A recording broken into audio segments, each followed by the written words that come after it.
hoje, olha, dia 16/6, como você aí com seu cronograma, estou vendo aqui, dia 16/6, terça-feira, vamos estudar história, né? História do nosso Brasil.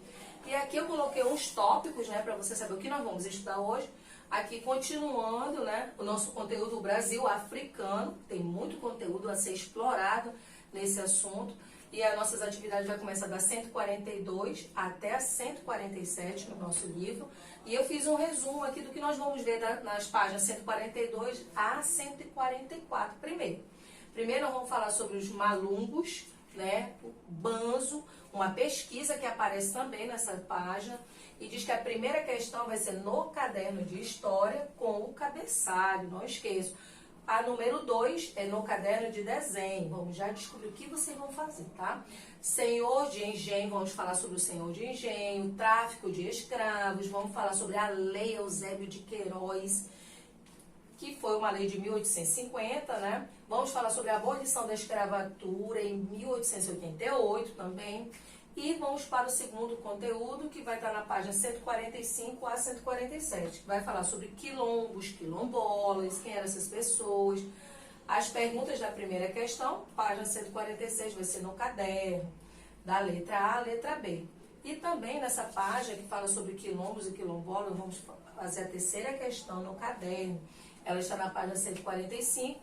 Nós vamos desenvolver a questão A e B no caderno com a letra bem perfeita, aquela letra que você tem, tá bom? Então, as perguntas da primeira questão, na página 146 no caderno, a letra A e B, somente essas letras, tá? E a terceira questão no caderno do livro GEO, página 147, para finalizar. Agora, vocês vão acompanhar a aula, né? E vão ver quais são essas atividades no decorrer dessas folhas de 142 a 147, ok? Vão pegando aí o livrinho de vocês, por favor, que eu estou pegando aqui o meu. É no livro GEO 2 que nós estamos estudando, né? Nós já fizemos todas as nossas avaliações, né? Hoje é terça-feira, hoje é dia de entregar o envelope, crianças, pais de vocês, ou o responsável deve estar indo lá na nossa escola SEBAC hoje para entregar o envelope com todas as avaliações respondidas, tá? E aí, bem bonitinho, não pode esquecer nenhuma avaliação, tá? Bem organizada dentro do envelope, vocês devem estar indo na nossa escola, você vai para deixá-la no horário de 8h30 até as 14h30, não pode esquecer, tá bom?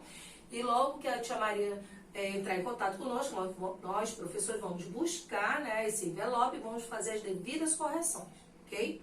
Para nós lançarmos nossa primeira nota do primeiro bimestre. Aqui, esse cronograma que já saiu desde ontem, são sobre o livro 2, todas as disciplinas sobre o livro 2, livro GEO, livro 2, tá? Então, vamos lá. Começando aí na página 142, vamos falar aqui sobre os malungos, não é isso? Vamos saber quem são essas pessoas? Então, vamos lá. Para diminuir a dor da separação, muitos africanos acabavam criando laços de amizade, ainda dentro dos navios. Lembra quando nós falamos nas últimas aulas sobre o navio negreiro, que a viagem era uma viagem longa, né? E eles vinham todos amontoados ali no porão do navio. E eles acabavam que no decorrer da viagem faziam amizade, né, com outras pessoas. Porque lembram também que eles separavam as famílias? Então, vamos continuar aqui.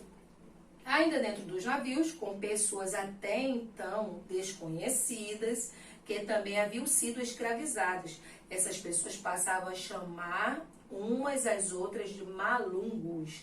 E o que significa, professor, o livro trouxe para nós? Palavra que quer dizer companheiros de viagens. Então, a palavra malungos, que eu também coloquei aqui, né?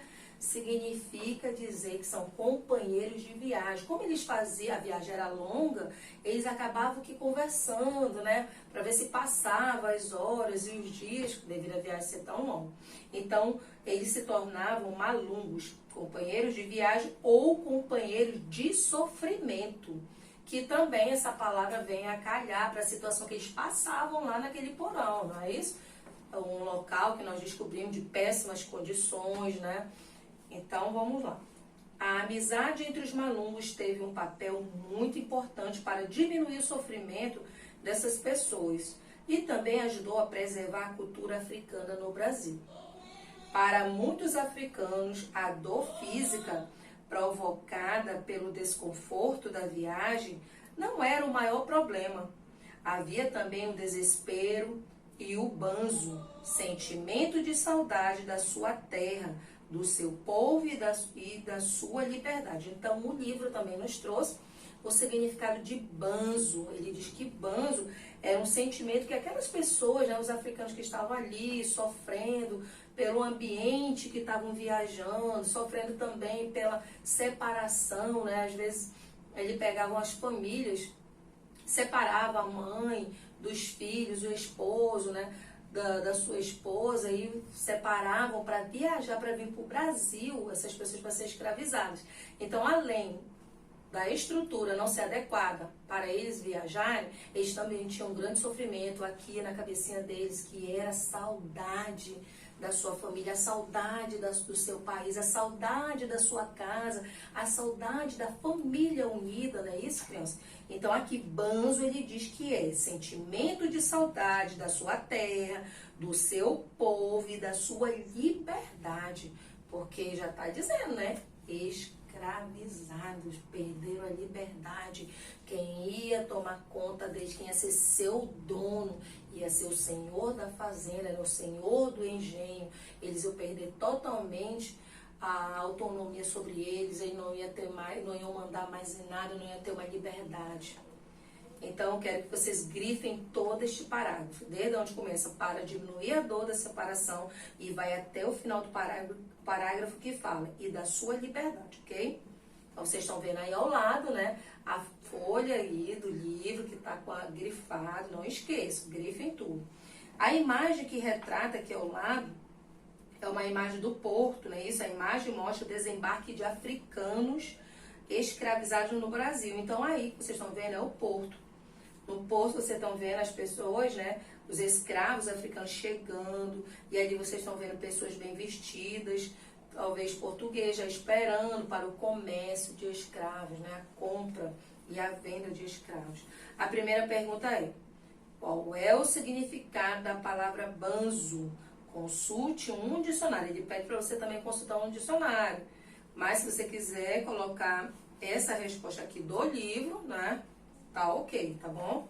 Podem colocar que tá correto. Número 2. Discuta com seus colegas sobre a importância dos laços de amizade entre as pessoas de todas as idades. Então, aqui, olha o que ele fala, né? Discuta com seus colegas. No carro, você não vai poder discutir com os colegas, né? Porque vocês não estão na escola. Você não vai poder discutir aí com quem? Com o pai, a mãe, um tio, uma avó, né? Um avô. Então, até com o seu irmão. Sobre a importância dos laços de amizade entre as pessoas de todas as idades. Será que é importante, né? Nós termos amizade? Será que é importante para nós termos um amigo ali do nosso lado para as horas alegres ou tristes, né? Porque amigo não é só quem fica ali na hora da alegria, não, ali do teu lado, mas nas horas que a pessoa passa por dificuldade, por tristezas, né? Então, será que é bom ter um amigo? Então, você responda aí, tá bom?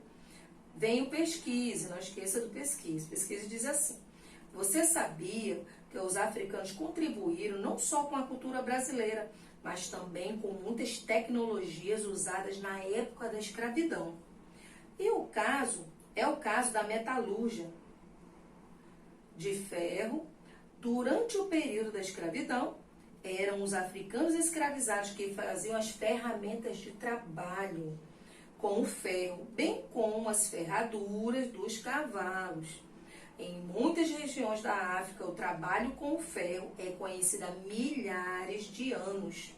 O ferreiro, né, que é a pessoa que trabalha com o ferro, o profissional, ferreiro possuía um papel muito especial. Muitos reis africanos eram também ferreiros. Então, vamos lá. Primeira perguntinha. Sob a orientação do seu professor, pesquise e faça uma lista dos objetos de ferro que os negros africanos escravizados produziam. Então, você vai... Aqui o livro já trouxe uma dica para você, né? Das ferraduras do cavalo, que os negros africanos, eles faziam, né? As ferraduras. Então, você vai pesquisar, além das ferraduras, quais eram os outros recursos, né? Que eles também fabricavam para ajudar as pessoas que trabalhavam, como ele diz aqui, tinha pessoas que trabalhavam na lavoura, né? Na plantação, quando a gente diz lavoura é a plantação, a colheita, eles precisavam de recursos para trabalhar lá. Então, quais eram os recursos que eles também faziam com o ferro? Então, você vai pesquisar e colocar. Como o espaço é pequeno, eu aconselho você a fazer essa atividade, desde essa aqui, né, da página 142, a questão 1, você fazer lá no seu caderno de história. Faça o cabeçalho normal. SEBAC, escreva, não precisa escrever Centro Educacional Batista, coloque sua SEBAC, Manaus, tá? Coloque professora e aluno. E aí você pula mais 2 linhas e coloca atividade de história, página 142 e coloca a primeira perguntinha e a resposta. Tem alunos que eu estava observando que ele está colocando direto, sabe o que? Só a resposta. Aí no dia que eu disse bem assim, vocês lembram daquela atividade que eu pedi para vocês escreverem lá no caderno? Estudem essas atividades que também vai cair na avaliação. Aí vocês vão ficar perdidos. Por quê, professora? Porque você colocou somente a resposta e não lembra das perguntas, tá bom? Então, se faz necessário você escrever a pergunta e em seguida dar a resposta. Coloque a pergunta sempre de caneta e a resposta de lápis, tá? Então, coloque a primeira pergunta de canetinha e responda de lápis. Professor, e a segunda questão que diz desenho. Toda vez que vier desenho, não é aconselhar você desenhar no seu caderno de matéria. Você vai fazer esse desenho da questão 2 lá no seu caderno de desenho, que é justamente para isso, para desenhar, para pintar, para colar, né? Isso, recortar. Então, você vai desenvolver a questão 2 no caderno de desenho. E também não esqueçam que eu também observei muito quando os pais estavam enviando as fotos para mim. Não são todos alunos, mas tem alguns que ainda estão fazendo errado. Sempre que tiver atividade no caderno de desenho, o que você deve fazer? Colocar Manaus, vírgula, data da atividade. No caso de história, hoje são 16, então coloca lá 16 de junho de 2020 e coloca atividade lá, atividade de história. E faça o desenho que ele está pedindo para você fazer, que diz assim: desenhe 2 objetos produzidos pelos negros africanos escravizados. Anote o nome dos objetos. Depois, não precisa fazer essa parte aqui que diz, depois monte com seus colegas, não, só se nós estivéssemos na nossa sala. Como nós não estamos, vamos desenvolver essa atividade no caderno de desenho, com desenho, pintura e identificar o nome dos 2 objetos, tá? Vamos para a página 143, vamos dar continuidade, né, sobre Brasil, que a gente estava falando todo o tempo aqui sobre o Brasil africano, e continuando o texto. Ao chegarem ao Brasil, os africanos escravizados eram vendidos aos senhores de engenho. Ao lado, como você está vendo aí na imagem, tem explicação de senhor de engenho. Ele diz que no período colonial era o nome dado ao proprietário de um engenho produtor de açúcar, né? Então, vamos lá. E há outras pessoas que procuravam mão de obra escrava. Na maior parte das vezes, cabiam os escravizados trabalhos muito duros. De 1550 até 1850, isto é, durante 300 anos, cerca de 4 milhões de africanos escravizados foram trazidos à força para o Brasil, não é isso? Então, por que, professor, ele diz, o livro vem nos relatar que foi à força? A força quer dizer o quê? Que você não foi convidado, né? Entra aqui no navio, que você vai para o Brasil fazer uma bela viagem. Não, nada disso. Eles eram tirados, muitas mulheres eram separadas das suas famílias, os homens também eram separados das suas famílias para vir para o Brasil para trabalhar como escravos. Por isso que ele diz que era força. Eram separados até através de violência, tá? Então vamos lá saber o que aconteceu a partir de 1850. Então, em 1850, o tráfico de escravos da África para o Brasil foi proibido por lei. Não era mais permitido trazer africanos escravizados para serem comercializados no Brasil. Mais ainda, era possível comercializar escravos que já estivessem no país. Ou seja, a lei proibiu para que não saíssem mais escravos da África para entrar no Brasil, para trabalhar à força, né? Eles eram tipo assim, como mercadorias, eram vendidos como mercadorias. Chegavam no Porto de Santos, não é isso? no porto também na Bahia, e eles eram avaliados conforme o seu físico, conforme as suas habilidades, o que eles podiam fazer. Então, os senhores de engenho chegavam no porto, os desembarques dos escravos eram feitos lá. Então, o senhor de engenho passava e observava, mandava abrir a boca para ver como é que estava o estado de saúde bucal, olhava para ver se tinham músculos, se eram resistentes, se eram novos, se sabiam fazer algo, né? Tipo, deixa eu lembrar aqui, se tinham experiência para trabalhar com plantação, com cuidar de animais, né? Se sabiam a parte de trabalhar como ferreiros. Então, eles iam em busca, eles avaliavam os escravos nesse sentido. E se eles tivessem habilidade, tivessem condições físicas, né, boa, eles eram pagos, né? Por quem, professora? Para quem que eles iam pagar? Ora, para quem estava vendendo eles, né, os senhores da fazenda, os senhores iam pagar os portugueses que estavam ali, né, que faziam esse trato. Então, vamos lá. Continuando. Mas, como o livro diz, quando chegou em 1850, isso foi proibido. Não podia mais fazer o quê? Trazer esses escravos para o Brasil. A lei não permitia. Qual era essa lei, professora, que não podia permitir mais o tráfico de escravos? A lei Eusébio de Queiroz. Eusébio de Queiroz foi um político e ele também era africano, hein? Ele era de Angola. Então foi com essa lei que foi proibido, determinado que a partir de 1850 era proibido o tráfico de escravos. Mas aqueles escravos que já estavam no Brasil poderiam ser vendidos ali, entendeu? Então, continuando. O tráfico de escravos foi permitido durante tantos anos porque dava lucro, dava dinheiro, né?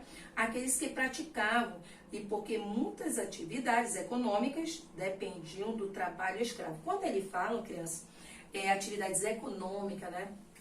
Que as pessoas dependiam deles, era o trabalho braçal, né? Aquele trabalho, vai lá para sol, debaixo de chuva, plantar a cana de açúcar, vai colher depois, trabalha no engenho até tarde. Quem trabalhava também para cuidar da família do senhor da fazenda, né? Então, todos esses trabalhos, tinha também os chamados negros de aluguel, que também eles vendiam produtos na cidade. Todos esses produtos que eles vendiam na cidade era para gerar dinheiro, né? Para quem? O dono do engenho, tá bom? Então, isso gerava, essa atividade econômica gerava dinheiro sempre para quem? Para quem tinha comprado o negro. Para o negro não tinha nada, só trabalhavam, né? Então, finalizando aqui essa parte do texto. O trabalho feito pelos africanos escravizados produziu riquezas por um longo tempo de nossa história. Aqui ao lado nós estamos vendo uma imagem, né? Eu acho que retrata, e diz assim: povo quer libertação. Ele diz mais, sobre a demora na votação da lei do sexagenário de 1885. A lei sexagenária é aquela lei que foi aprovada, né, que maiores, os idosos, né, os negros escravizados idosos de 65 anos, quem tinha 65 anos já não era mais para trabalhar, era para ser liberto, ser um escravo liberto, não era mais para trabalhar. Então ele estava aqui, ó, reivindicando. Por que essa lei estava demorando tanto, a lei do sexagenário? Lá embaixo tem uma atividade, né, que diz assim: escreva um pequeno texto usando as palavras abaixo. Professor, então a senhora está me dizendo que essas 4 linhas que está aqui, eu vou construir um pequeno texto que esteja envolvendo todas essas palavras? Sim. Primeira palavra, senhores de engenho. Segunda, trabalho muito duros. Brasil, negros, escravizados e África. Então, você vai montar um pequeno texto com todas essas palavrinhas que estão aqui. Não pode esquecer nenhuma, hein? Nessas 4 linhas, que são linhas suficientes. Vamos para a próxima página. Aqui vem dando continuidade no texto que vai falar: a escravidão reduzia as pessoas a mercadorias. Os negros escravizados pertenciam aos senhores que os compravam dos comerciantes de escravos. Eram eles que trabalhavam nas lavouras. Então aqui você vai descobrir mais uma vez, descobrir não, você vai relembrar, porque eu já falei aqui na outra página que nós já passamos, que os escravos eram comprados para trabalhar dentro da fazenda. E quando chegava dentro da fazenda, eles eram determinados para cada segmento. Então ele vai dizer aqui, ó, eram eles que trabalhavam nas lavouras da cana-de-açúcar, nos engenhos de açúcar, na mineração do ouro e do diamante e nas fazendas de café. Então por isso que o texto sempre está voltando nessa mesma palavra, que eles precisavam de mão de obra, e a mão de obra barata, ou seja, que não gerava dinheiro para quem? Para os escravos era essa, escravizar o africano. Para quê? Para que trabalhasse no pesado, para que trabalhasse para gerar lucro para os bolsos das pessoas que o compravam naquele tempo. Então, por isso que eles também eram comparados como mercadoria. Pagavam pelo negro, como se você fosse lá no shopping. Paga pelo aquele sapato. O sapato é seu, você é dono. Então, os negros era assim mesmo. Pagava pelo negro, o negro perdia a liberdade, não tinha mais direito de nada. Quem mandava no negro? Quem comprava. Entendeu, criança? Então, vamos lá. Apesar das inúmeras... ainda faltou falar um pouquinho aqui, que diz assim... Também faziam trabalhos domésticos. Então, aqui que entrava o trabalho das mulheres, né? Das mulheres negras. Aqui diz, apesar das inúmeras revoltas e fugas, o trabalho escravo foi mantido por mais de 300 anos, até a abolição da escravidão em 1888. Veja estes anúncios de jornais da época, né? Quando o jornal circulava na cidade. Aqui, olha o que está escrito com uma legenda bem grande. Alugada. Aí aqui diz, aluga-se uma escrava que lava em goma e cozinha para tratar ao largo. Aí ele vai dar o endereço onde se tratava, né? Ah, eu vi esse jornal, eu vi esse anúncio no jornal de que estão alugando uma negra escrava que lava, passa, cozinha, então eu vou alugar ela. Então quem era que colocava para alugar? O dono da fazenda, o senhor do engenho, né? Que já tinha comprado o escravo e estava colocando uma negra, né? Uma negra escrava para trabalhar para ele, é isso? E também vai falar do escravo, já o homem, né? O africano, que diz assim, vende-se por cômodo preço um escravo, aí ele vai dizer, um escravo de 45 anos, pouco mais ou menos, ele vai falar, excelente, oficial de pedreiro, ou seja, olha a habilidade que esse escravo tinha, né? De trabalhar em construções. Então aqui ele já estava sendo vendido, ou seja, o senhor da fazenda já não queria mais ele. Então estava botando um anúncio de venda nesse escravo. Primeira questão. O que você pensa sobre o fato de uma pessoa ser vendida como mercadoria? Troque com seu professor e seus colegas. Eu, no caso, penso aqui que foi um ato desumano, um ato cruel, não é isso? O que aconteceu com eles. 2. Com base no que você aprendeu até agora, explique a frase. A escravidão é uma marca vergonhosa da história brasileira. Sim, né? Então, você vai escrever aqui a sua opinião. Tem 4 linhas. Minha coleção de palavras de história. A palavra seguir é bastante utilizada neste capítulo. A palavra escravizada, ela apareceu várias vezes nos textos, né? Então, por isso que ele diz que ela é bastante utilizada. A. Qual é o verbo que se relaciona com a palavra escravizado? Você vai colocar aqui o nome do verbo. B. Copie no caderno pelo menos 2 frases em que a palavra escravizado foi usada neste capítulo. Então, você não esqueça. Como é que você vai saber? Você volta o texto, né? Vai voltar aqui o texto, vai ver 2 frases que aparece a palavra escravizado dentro dessas frases, tá bom? E não esqueça que é no caderno, não é no livro, tá? Próxima página, 145. Agora nós vamos falar sobre o próximo assunto, a resistência à escravidão. Assim como os indígenas, era comum os escravos se revoltarem contra a sua condição de escravos. Quando desobedeciam à ordem ou se rebelavam, eram duramente castigados. Um dos seus modos de resistência era a fuga dos engenhos e das fazendas para se verem livres da escravidão. Ora, como eles já não aguentavam aquele serviço pesado, aquele serviço desumano, né, que eles apanhavam, quando eles não faziam o que era determinado, eles apanhavam. Eram chicoteados, eram colocados de castigo. Então, o que acontecia? Qual era a solução para eles naquele tempo? A fuga, né? Eles fugiam em busca de um local seguro para que os livrasse daquele modo de vida cruel que eles tinham na fazenda. Entre os escravizados, fugidos, havia os que se organizavam em comunidades, geralmente formadas em lugares de difícil acesso para poder se proteger.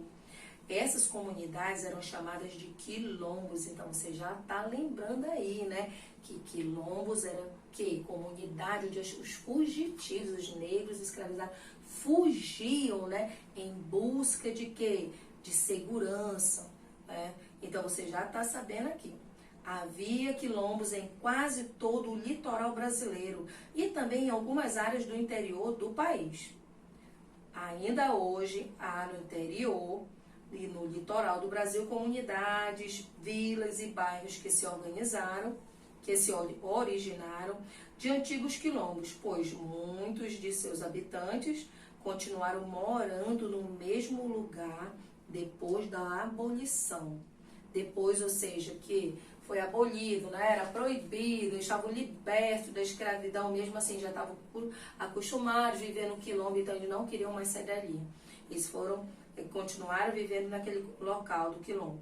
Os escravos que moravam nessas comunidades e os descendentes que nelas permaneceram são conhecidos como os quilombolas, né?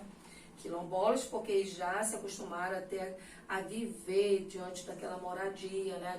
Diante daquela condição de vida.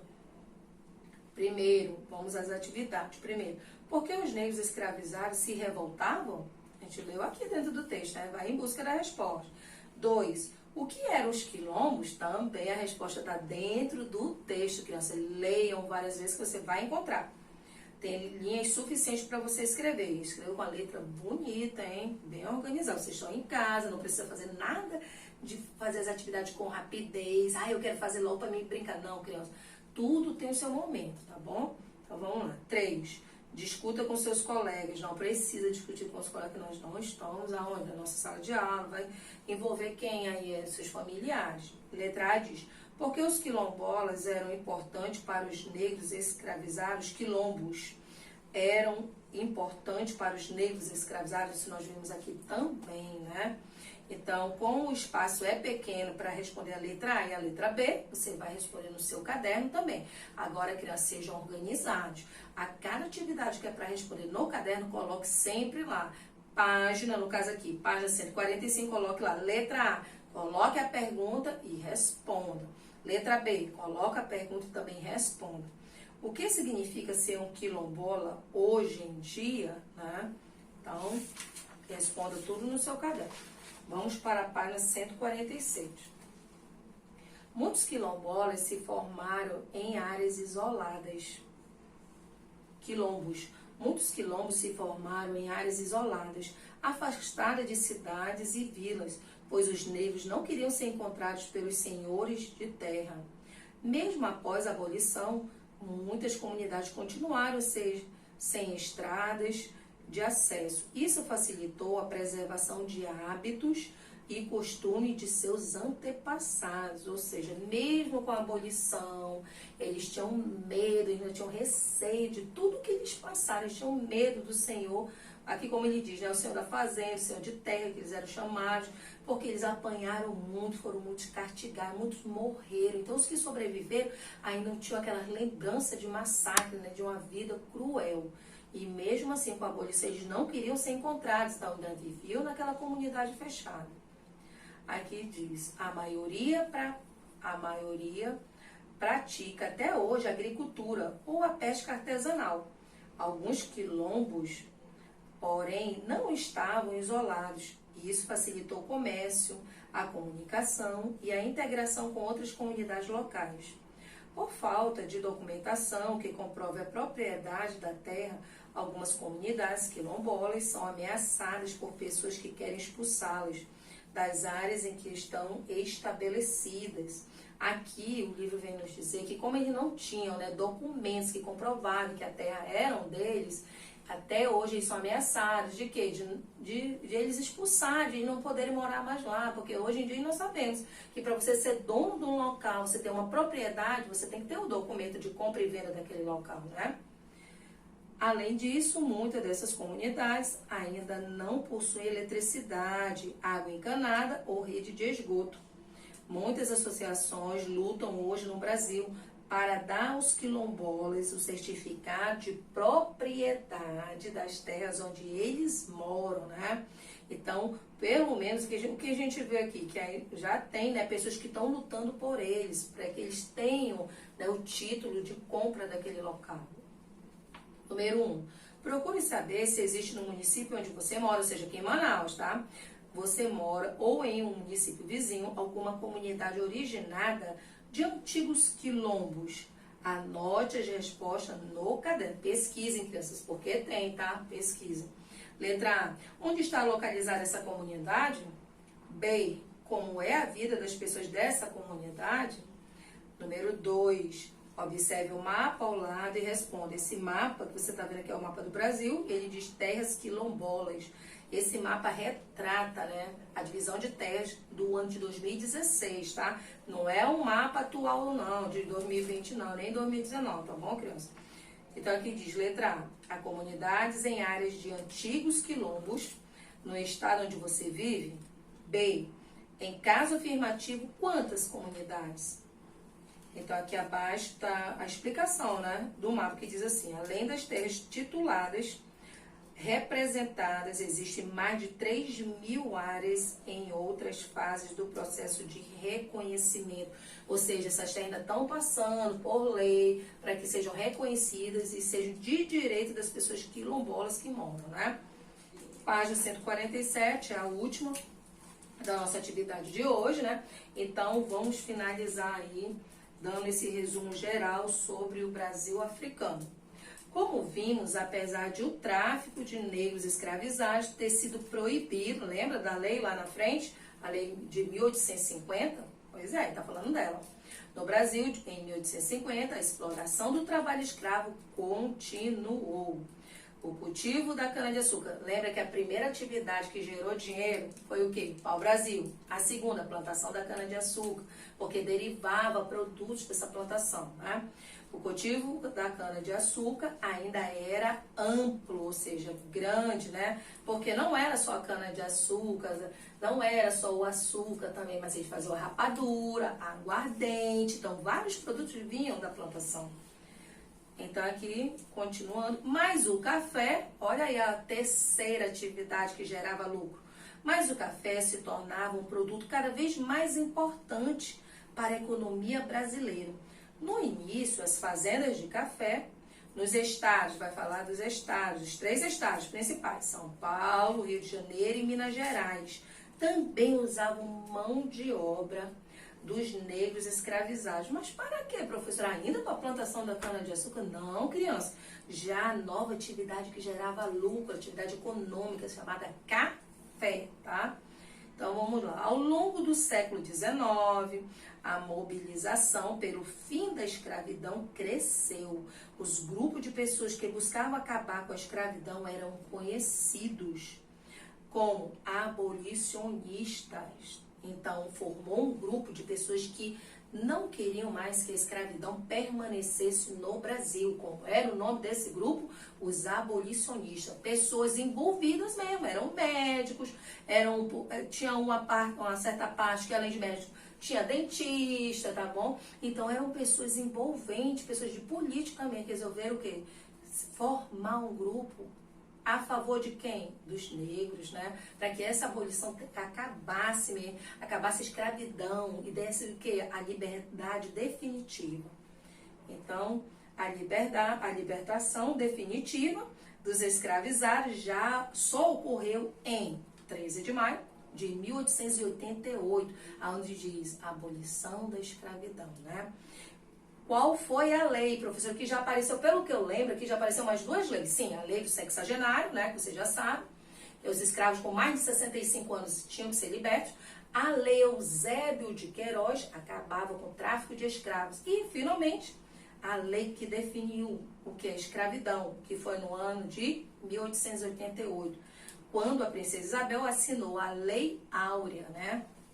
Você vê aqui a imagem, a própria imagem retrata, né, uma alegria, uma felicidade entre eles, ali, eles dançando, né, ali mostrando a cultura, né, africana, dançando, pulando, muito alegre pela libertação. Eram livres a partir desse tempo, né, de 1888. Acabou o trabalho forçado, trabalho cruel, né, começaram eles mesmos a decidir a sua vida, não eram mais comandado por ninguém, a partir dali ia ter a sua própria moradia, seu próprio trabalho. E aqui a primeira questão fala: quantos anos durou a escravidão no Brasil? No nosso texto fala, tá? Você responde. 2. O que foi a Lei Áurea? Então você vai dizer aqui, tá bem aqui abaixo, né? Quando finaliza o texto. 3, o 3 é no caderno, tá? O próprio livro já tá dando a dica para você. No caderno ou em uma folha avulsa, nada de folha avulsa, no caderno mesmo, tá bom, criança? Crie um grupo ou uma história em quadrinhos, contando tudo o que você já sabe sobre a vida dos negros escravizados, desde quando eram capturados na África até o dia da abolição. Então você vai falar desde quando aconteceu o tráfico de escravos, quando saíam lá da África, né, que eles eram capturados, ali, lá na África eram feito o que? O escambo, uma troca, né, de produtos por quem? Pelos escravos lá.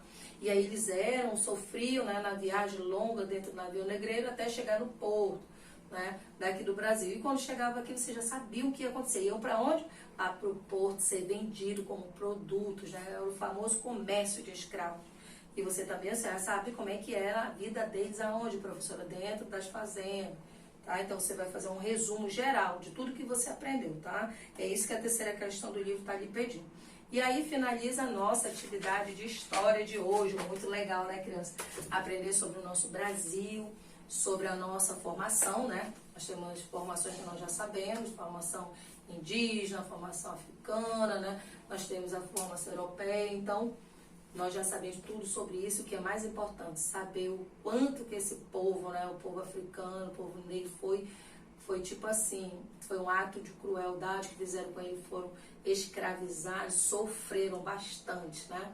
Então é muito importante você saber sobre a vida deles. E fica meu beijo, que Deus abençoe você com muita saúde, a sua família toda, proteção.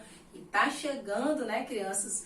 Tá chegando, tá bem pertinho para nós nos encontrarmos, né? Ir lá para a Escola Sebac, mês que vem, né? A escola vai determinar aí o dia, mas já sabemos que é mês que vem, mês de julho, né? Então, vamos poder estar assistindo nossa aula bem de pertinho, nos abraçando, vai ser muito bom, né? Reencontrar vocês, tá? Então, tchau e até a próxima aula de história, tá bom? Tchau, crianças!